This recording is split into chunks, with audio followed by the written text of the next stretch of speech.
दोस्तों कल 14 दिसंबर 2020 को शाम 5 बजे के आसपास अगर आपने गूगल की कोई भी सेवा इस्तेमाल की होगी तो उसमें आपको रुकावट देखने को मिली होगी। यूट्यूब नहीं चल रहा था, जीमेल भी ठीक से काम नहीं कर रहा था। इसके अलावा गूगल की जो अन्य सेवाएं थी वो भी ठीक से काम नहीं कर रही थी। और इवन यहाँ तक कि गूगल मीट पर जो लोग काम कर रहे थे उनको भी रूम से बाहर कर दिया गया था। ये सिर्फ भारत में नहीं हुआ, ये पूरी दुनिया में हो रहा था क्योंकि एक सिस्टम आउटेज नामक समस्या आ गई थी। हालांकि ये समस्या पहले आती थी जब सर्वर वीक हुआ करते थे और ऐसी समस्या के आने का कोई बहुत ठोस आधार नहीं बनता है, लेकिन कल ये स्थिति टेक्नोलॉजी के इतने बेहतर होने के बावजूद भी देखने को मिली है। तो सिस्टम आउटेज का मतलब होता है फ्रेंड्स कि कोई भी टेक कंपनी सेवा में आउटेज यानी कि एक स्थान से दूसरे स्थान पर जब वो डेटा भेजती है तो उसमें अगर कोई दिक्कत आती है, अगर डेटा सेंड नहीं हो पा रहा है तो इसे जो है सिस्टम आउटेज बोलते हैं। खासतौर से अगर गूगल और फेसबुक जैसी कंपनियों के बारे में बात करें तो इन्होंने पूरी दुनिया में अलग अलग जगहों पर अपना डाटा केंद्र बनाया हुआ है। यानी कि ऐसी समस्या इन सेवाओं को देखने के लिए इन कंपनियों में नहीं मिलती है, लेकिन फिर भी कल ऐसा हुआ। और देखा जाए तो जीमेल और यूट्यूब पर सबसे अधिक परेशानी लोगों को हुई। जीमेल में अब यहाँ पर खबर ये है कि 850 ईमेल 850 करोड़ ईमेल नहीं भेजे जा सके। और वहीं पर अगर यूट्यूब के बारे में बात करें तो देखिए यूट्यूब का एक आंकड़ा तो बहुत ही दिलचस्प है कि हर मिनट 500 घंटे का कंटेंट अपलोड हो रहा है यूट्यूब पर। तो इस लिहाज से 40 मिनट में 20,000 घंटे का कंटेंट अपलोड नहीं हो सका। इतने समय में यूट्यूब पर 209 करोड़ एक्टिव यूज़र होते हैं, इनमें से करीब आधे वीडियो नहीं देख पाए। तो मिला जुला के काफ़ी नुकसान हुआ है गूगल को खुद भी, और जितने भी बाकी के लोग थे जो गूगल यूज़र हैं उनको भी दिक्कत का सामना करना पड़ा है। आज दोस्तों 15 दिसंबर है तो आज से रेलवे की परीक्षाएं जो है वो शुरू हो रही हैं। और नियर अबाउट अगर देखा जाए तो रेलवे में इलाहाबाद के बारे में बात करें, प्रयागराज के बारे में बात करें तो कुल जो संख्या है पदों की वो मात्र 124 है। लेकिन यहाँ पर अभ्यर्थियों का जो डेटा है वो 15,252 है। अब दो शिफ्ट में परीक्षा होनी है। पहली शिफ्ट की परीक्षा 10 बजे से 12 बजे तक होगी। दूसरी शिफ्ट की जो परीक्षा होगी फ्रेंड्स वो 3 बजे से 4:30 बजे तक होगी। और यहाँ पर कोरोना काल में पहली बार रेलवे की मिनिस्ट्रियल एंड आइसोलेटेड कैटेगरी की परीक्षा 15 दिसंबर से जो शुरू हो रही है तो उसमें अभ्यर्थियों को कोरोना नहीं है इसका जो है उन्हें घोषणा पत्र देना होगा। इसका जो फॉर्मेट है वो ई का लेटर पर उपलब्ध है। अभ्यर्थियों को आरआरबी ने अपनी वेबसाइट के माध्यम से यह उपलब्ध करवाया है। इसके अलावा आरआरबी ने सभी अभ्यर्थियों से यह भी कहा है कि वो मास्क के साथ ही परीक्षा केंद्र पर पहुंचे। मुंह पर गमछा वगैरह अगर लगा के जाते हैं तो उनको परीक्षा देने की इजाज़त नहीं दी जाएगी।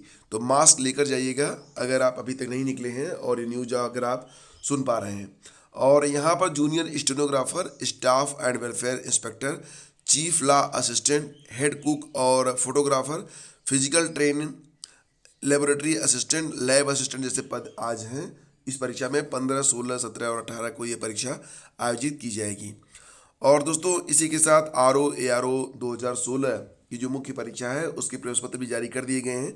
परीक्षा 22 और 23 दिसंबर को प्रयागराज, गाजियाबाद और लखनऊ के विभिन्न केंद्रों में आयोजित की जा रही है।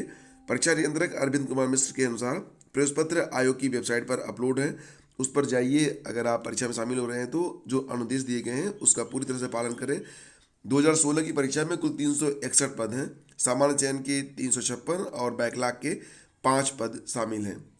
इसमें आर ओ के 303 पद हैं। बाकी पद जो है वो राजकीय बजट में स्टेटिस्टिकल असिस्टेंट, महिला और बाल कल्याण में इन्वेस्टिगेटर कम कंप्यूटर, बाट माह विभाग में इन्वेस्टिगेटर कम कंट्रोलर और असिस्टेंट मलेरिया अफसर जैसे पद इसमें शामिल हैं।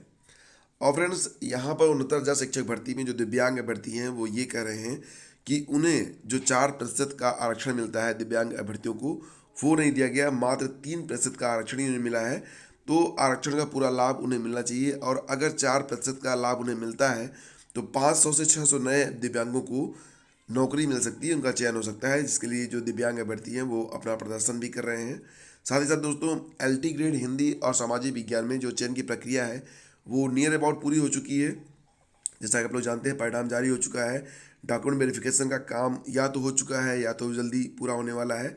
तो पदों के मिलान के बीच में ही अपर शिक्षा निदेशक डॉक्टर अंजना गोयल ने प्रदेश के सभी जिला विद्यालय निरीक्षकों को पत्र लिखकर राजकीय माध्यमिक विद्यालयों में हिंदी और सामाजिक विज्ञान के खाली पदों का सत्यापन करके उसकी जानकारी सप्ताह भर के भीतर मांगी है। और ऐसा इसलिए किया जा रहा है ताकि जब अभ्यर्थियों को ज्वाइनिंग लेटर जारी हो तो उन्हें जो है ज्वाइन करने में कोई दिक्कत ना हो। कई बार ऐसा होता है कि जब ज्वाइनिंग लेटर दे दिया जाता है तो जिस विद्यालय में पहुंचते हैं वहां पर ये बताया जाता है कि अब यहाँ पर पद ही रिक्त नहीं है। तो ऐसी दिक्कत ना हो तो इसके लिए एक रीवेरिफिकेशन करवाया जा रहा है। तो हिंदी सामाजिक विज्ञान विषय की पुरुष और महिला शाखा के खाली पदों की जनपदवार सूची प्रस्तुत करने को कहा गया है। इसमें डीआईओएस ने कहा है कि रिक्तियों की गहनता से परीक्षण कर लें। यदि कोई रिक्ति भरी हुई है या कोई रिक्ति प्रदर्शित न हो तो इस आशय का प्रमाण पत्र भी जमा कर दें। और दोस्तों यहाँ पर अभ्यर्थियों के बीच एक सुगबुगाहट ये चल रही है कि पीसीएस 2019 का नोटिफिकेशन जो कि बहुत जल्द जारी होने वाला है, इसमें उम्र सीमा जो है वो 32 वर्ष हो सकती है। हालांकि इसके बारे में सचिव का ये कहना है कि आयु सीमा में कटौती के प्रस्ताव की बातें पूरी तरह से निराधार हैं। आयोग ने कभी ऐसा प्रस्ताव शासन को नहीं भेजा और न ही आयोग में ऐसा कोई प्रस्ताव विचाराधीन है। लेकिन उसके बावजूद भी जो अभ्यर्थी हैं वो ये कह रहे हैं कि आयोग ने पिछले 2-3 सालों में कई सारे बदलाव बिना किसी पूर्व सूचना के कर दिए हैं। इसलिए सूचना ये भी प्राप्त हो रही है कि उम्र सीमा को घटाया जा सकता है, जिसके लिए अभ्यर्थी जो है लगातार जो है वो मुख्यमंत्री को पत्र भी लिख रहे हैं। तो यहाँ पर न्यूज़ ये है कि पीसीएस की पिछली परीक्षाओं में लगातार बदलाव के बाद अभ्यर्थी चाहते हैं कि उत्तर प्रदेश लोक सेवा आयोग पीसीएस 2021 में अब किसी तरह का बदलाव न करे। अभ्यर्थियों को आशंका यहाँ पर ये है कि यूपीपीएससी आयु सीमा में कटौती कर सकता है। इसी आशंका को लेकर प्रतियोगी छात्र समिति के सभी पदाधिकारियों ने मुख्यमंत्री को पत्र लिखकर मांग की है कि इस पर अंकुश लगाया जाए। और प्रतियोगी छात्र संघर्ष समिति के अध्यक्ष अवनीश पांडे, मीडिया प्रभारी प्रशांत पांडे समेत अन्य पदाधिकारियों ने मुख्यमंत्री को लिखे पत्र में कहा है कि पीसीएस परीक्षाओं में आयोग की ओर से अचानक किए गए बदलाव से बड़ी संख्या में अभ्यर्थी प्रभावित होते हैं। विज्ञापन जारी होने पर पता चला कि पिछली परीक्षाओं में आयोग ने परीक्षा के पैटर्न में बदलाव किया। अगली परीक्षा का विज्ञापन जारी हुआ तो अभ्यर्थियों को ये पता चला कि प्रारंभिक परीक्षा में पदों की संख्या के मुकाबले 18 की जगह केवल 13 गुना अभ्यर्थी जो है बुलाए जाएंगे। मुख्य परीक्षा में 3 की जगह 2 गुना अभ्यर्थियों को क्वालिफाई करवाया गया इंटरव्यू के लिए। आयोग ने मुख्य परीक्षा से रक्षा, अध्ययन और समाज कार्य जैसे विषयों को अचानक से हटा दिया था। तो अभ्यर्थी यहाँ पर चिंतित हैं कि उम्र सीमा में अगर बदलाव होता है तो बहुत सारे अभ्यर्थी जो अभी भी अपने सपने संजोए हैं उनके सपनों पर पानी फिर जाएगा। तो उम्र सीमा में कोई बदलाव नहीं होना चाहिए। हालांकि अभी तक इस बात की कोई पक्की खबर नहीं है और सचिव कह रहे हैं कि उम्र सीमा में बदलाव नहीं होगा। फिलहाल दोस्तों ये थी आज की सारी updates. Thank you so much for watching the video. अगर आपको पसंद आया तो लाइक और शेयर कर दीजिएगा। बहुत बहुत धन्यवाद।